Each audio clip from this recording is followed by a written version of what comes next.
ओम शांति। आज 15 अप्रैल 1971 के अव्यक्त महावाक्य हैं। टाइटल है त्रिमूर्ति बाप के बच्चों का त्रिमूर्ति कर्तव्य। त्रिमूर्ति बाप के बच्चे आप सभी भी त्रिमूर्ति हो। त्रिमूर्ति बन तीनों कार्य करते हो। इस समय 2 कर्तव्य करते हो व 3। कौन सा कर्तव्य करते हो व तीनों ही कर्तव्य साथ साथ करते हो।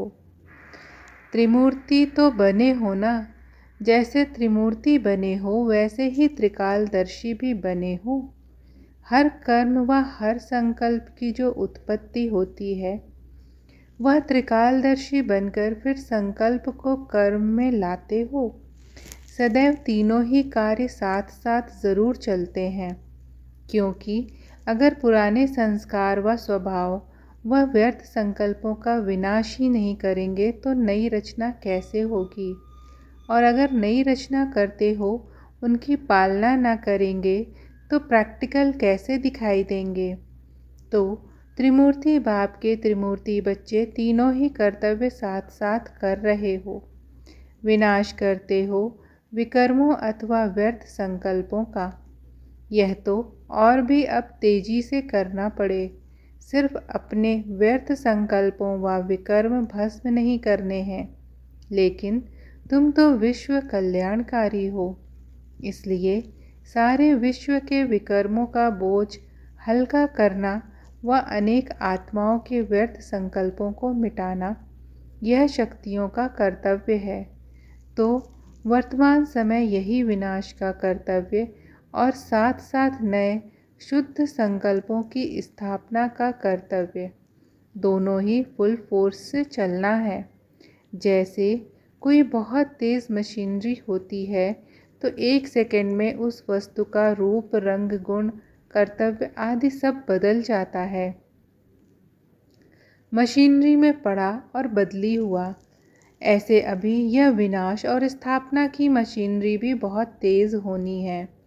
जैसे मशीनरी में पड़ते ही चीज़ का रूप रंग बदल जाता है, ऐसे इस रूहानी मशीनरी में आप लोगों के सामने जो भी आत्माएं आएंगी, आते ही उनके संकल्प, स्वरूप, गुण और कर्तव्य बदल जाएंगे। ना सिर्फ आत्माओं के, लेकिन 5 तत्वों के भी गुण और कर्तव्य बदलने वाले हैं। ऐसी मशीनरी अब प्रैक्टिकल में चलने वाली है। इसलिए बताया कि विनाश और स्थापना दोनों कर्तव्य साथ साथ चल रहा है। अभी और ही तेजी से चलने वाला है। जैसे महादानियों के पास सदैव भिखारियों की भीड़ लगी हुई होती है, वैसे आप सभी के पास भी भिखारियों की भीड़ लगने वाली है।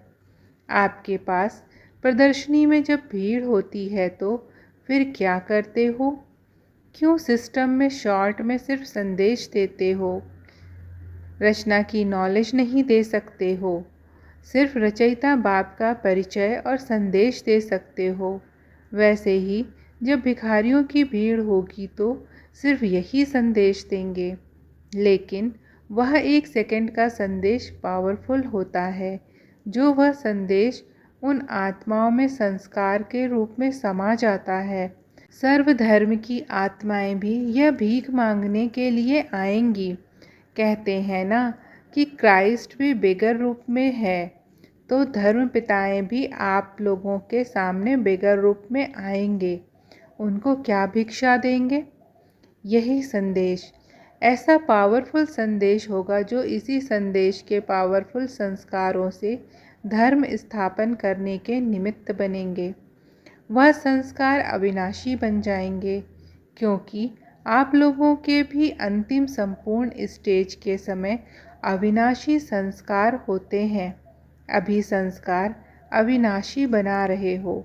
इसलिए अब जिन्हों को संदेश देते हो और मेहनत करते हो, तो भी वह सदा काल के लिए नहीं रहता है। कुछ समय रहता है, फिर ढीले हो जाते हैं, लेकिन अंत के समय आप लोगों के संस्कार ही अविनाशी हो जाते हैं।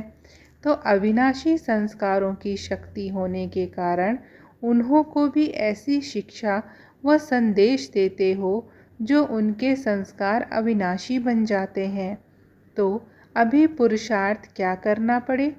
संस्कारों को पलटना तो है, लेकिन अविनाशी की छाप लगाओ, जैसे गवर्नमेंट की मुहर लगती है ना। सील करते हैं जो कोई खोल नहीं सकता, ऐसी सील लगाओ जो माया आधा कल्प के लिए फिर खोल ही ना सके। तो अविनाशी संस्कार बनाने का तीव्र पुरुषार्थ करना है। यह तब होगा जब मास्टर त्रिकालदर्शी बन संकल्प को कर्म में लाएंगे।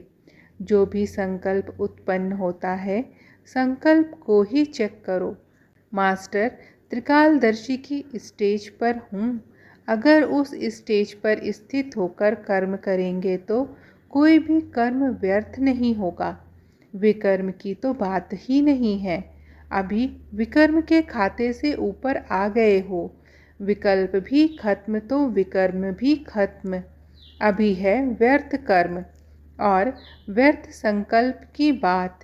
इन व्यर्थ को बदलकर समर्थ संकल्प और समर्थ कार्य करना है। इसको कहते हैं संपूर्ण स्टेज। तो अब महादानी बने हो। कितने प्रकार के दान करती हो? डबल दानी हो व ट्रिपल, या ट्रिपल से भी ज़्यादा हो? हर एक ने अपना अपना विचार बताया। मुख्य 3 दान बताए। ज्ञान का दान भी करते हो, योग द्वारा शक्तियों का दान भी कर रहे हो, और तीसरा दान है कर्म द्वारा गुणों का दान। तो एक है मनसा का दान, दूसरा है वाचा का दान और तीसरा है कर्म द्वारा दान। मनसा द्वारा सर्व शक्तियों का दान, वाणी द्वारा ज्ञान का दान, कर्म द्वारा सर्व गुणों का दान। तो सदैव जो दिन आरंभ होता है उसमें पहले यह प्लान बनाओ कि आज के दिन यह तीनों दान किस किस रूप से करना है, और फिर दिन समाप्त होने के बाद चेक करो कि हम महादानी बने, तीनों ही प्रकार का दान किया। क्योंकि तीनों प्रकार के दान की अपनी अपनी प्रारब्ध व प्राप्ति है। जैसे भक्ति मार्ग में जो जिस प्रकार का दान करता है उसको उस प्रकार की प्राप्ति होती है, ऐसे ही जो इस महान जीवन में जितना और जैसा दान करता है उतना और वैसा ही भविष्य बनता है। ना सिर्फ भविष्य लेकिन प्रत्यक्ष फल भी मिलता है। अगर कोई वाणी का व कर्म का दान नहीं करते हैं, सिर्फ मनसा का दान करते हैं, तो उनको प्रत्यक्ष फल और मिलता है। अभी आप लोग कर्म फिलॉसफी को अच्छी रीति जान गए हो ना। तीनों दान की प्राप्ति अपनी अपनी है। जो तीनों ही दान करते हैं उनको तीनों ही फल प्रत्यक्ष रूप में मिलते हैं। आप कर्मों की गति को जानते हो ना। बताओ, मनसा दान का प्रत्यक्ष फल क्या है? मनसा महादानी बनने वाले को प्रत्यक्ष फल यही प्राप्त होता है। एक तो वह अपनी मनसा अर्थात संकल्पों के ऊपर 1 सेकंड में विजयी बनता है, अर्थात संकल्पों के ऊपर विजयी बनने की शक्ति प्राप्त होती है। और कितना भी कोई चंचल संकल्प वाला हो, यानी 1 सेकंड में भी उनका मन एक संकल्प में ना टिक सके, ऐसे चंचल संकल्प वाले को भी अपनी विजय की शक्ति में टेम्परेरी टाइम के लिए शांत व चंचल से अचल बना देंगे। जैसे कोई भी दुख में तड़पते हुए को इंजेक्शन द्वारा बेहोश कर देते हैं, उनके दुख की चंचलता खत्म हो जाती है। ऐसे ही मनसा द्वारा महादानी बनने वाला अपनी दृष्टि, वृत्ति और स्मृति की शक्ति से ऐसे ही उनको शांति का अनुभवी बना सकते हैं, लेकिन टेम्परेरी टाइम के लिए, क्योंकि उनका अपना पुरुषार्थ नहीं होता है। लेकिन महादानी की शक्ति के प्रभाव से थोड़े समय के लिए वह अनुभव कर सकता है। तो जो मनसा के महादानी होंगे उनके संकल्प में इतनी शक्ति होती है, जो संकल्प किया उसकी सिद्धि मिली। तो मनसा महादानी संकल्पों की सिद्धि को प्राप्त करने वाला बन जाता है। जहाँ संकल्प को चाहें वहाँ संकल्पों को टिका सकते हैं।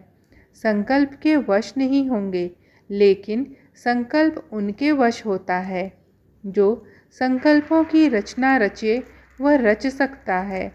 जब संकल्प को विनाश करना चाहे तो विनाश कर सकते हैं।